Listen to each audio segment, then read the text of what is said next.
जय हिंद दोस्तों, मैं अभिषेक कुमार आपका अपना YouTube channel math expert Abhishek Kumar में आप सभी का स्वागत है।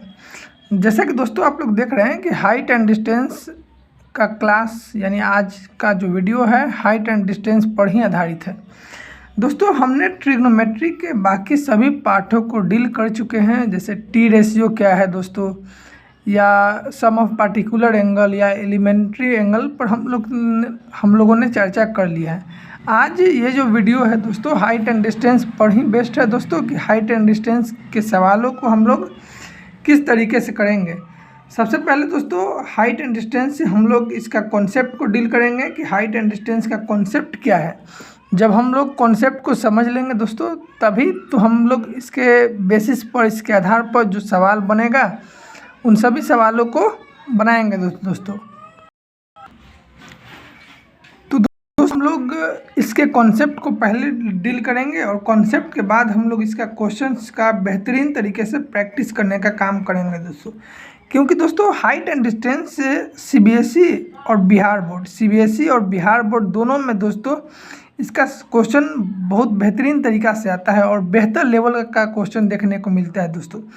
सीबीएसई में भी दोस्तों 2 क्वेश्चन तो कम से कम आता है, एक क्वेश्चन 4 या 5 नंबर का रहता है और एक क्वेश्चन 2 नंबर का रहता है दोस्तों। उसी तरीके से बिहार बोर्ड में भी 2 से 3 क्वेश्चन हाइट एंड डिस्टेंस से देखने को मिलता है आपको। तो दोस्तों सबसे पहले हम लोग इसके कॉन्सेप्ट को जानेंगे कि हाइट एंड डिस्टेंस के सवालों को किस तरीके से करना चाहिए या इसके सवालों को किस तरीके से बनाया जाता है।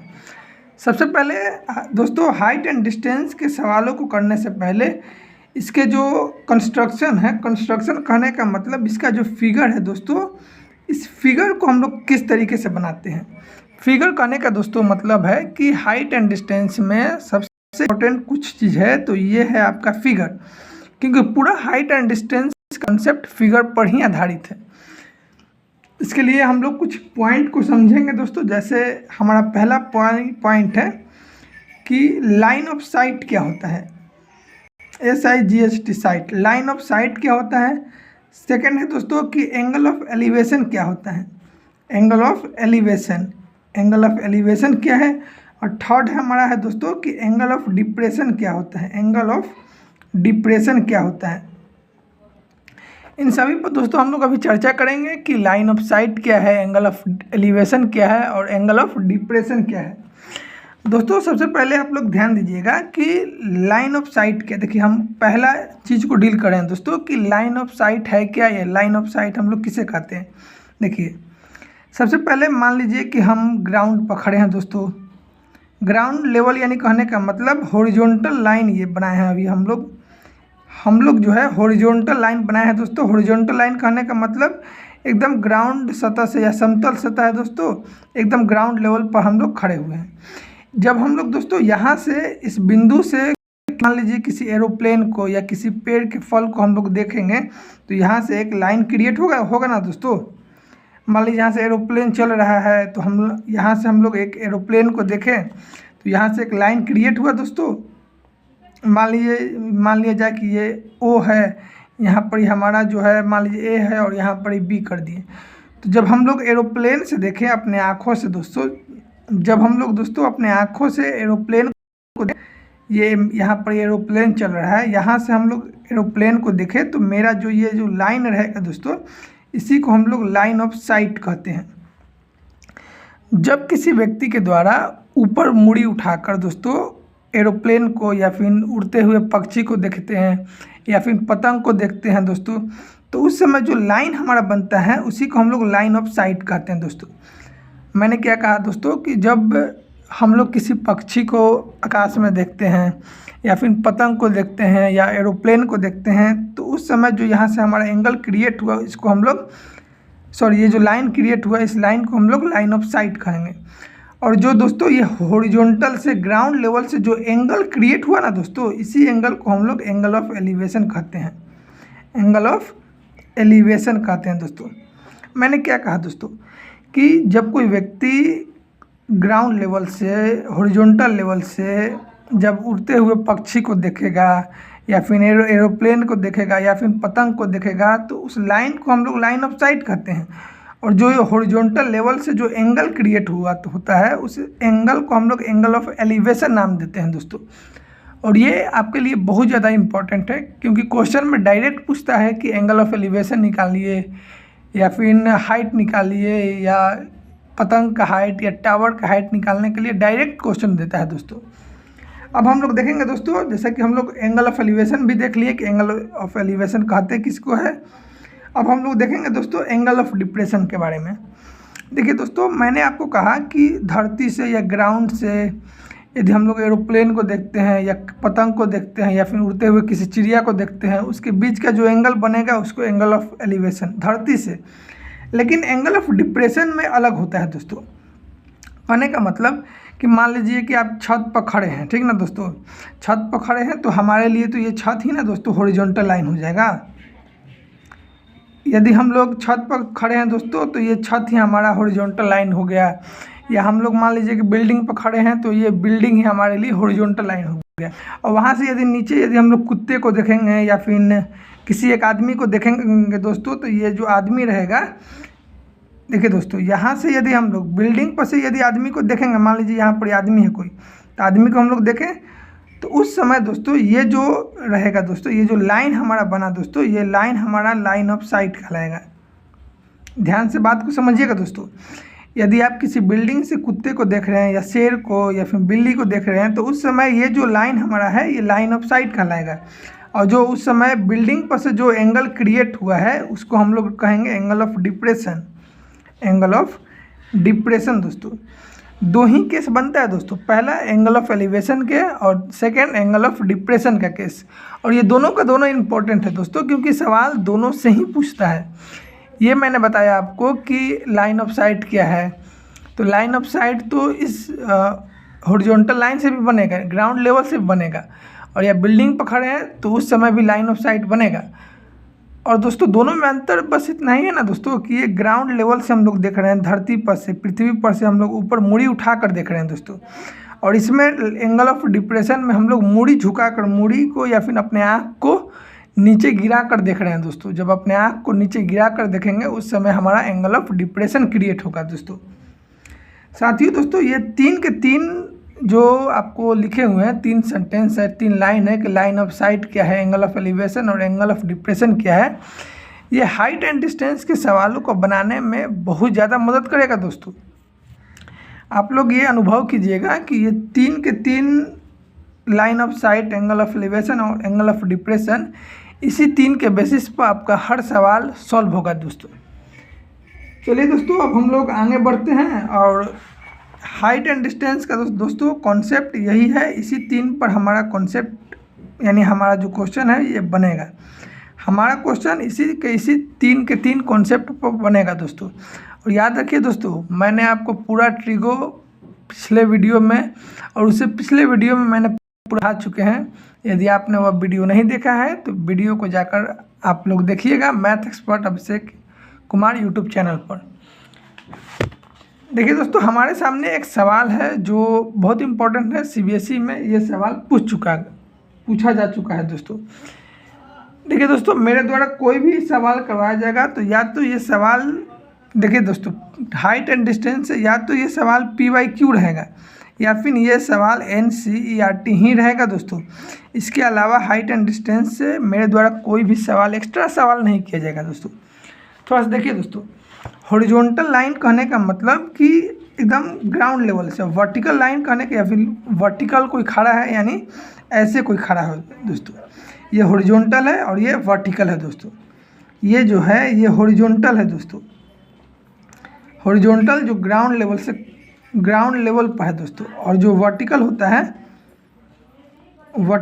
है वो खड़ा रहता है दोस्तों। ये इसको हम लोग वर्टिकल कहेंगे और इसको हॉरिजॉन्टल कहेंगे। ध्यान से समझिए। अब कहता है दोस्तों कि ध्यान से क्वेश्चन को पहले पढ़िए कि a vertical pole stands on the level ground from a point on the ground 25 metre away from the foot of the pole the angle of elevation. देखिए यहाँ पर ही चर्चा हुआ है दोस्तों कि the angle of elevation of its top is found to be 60 degree.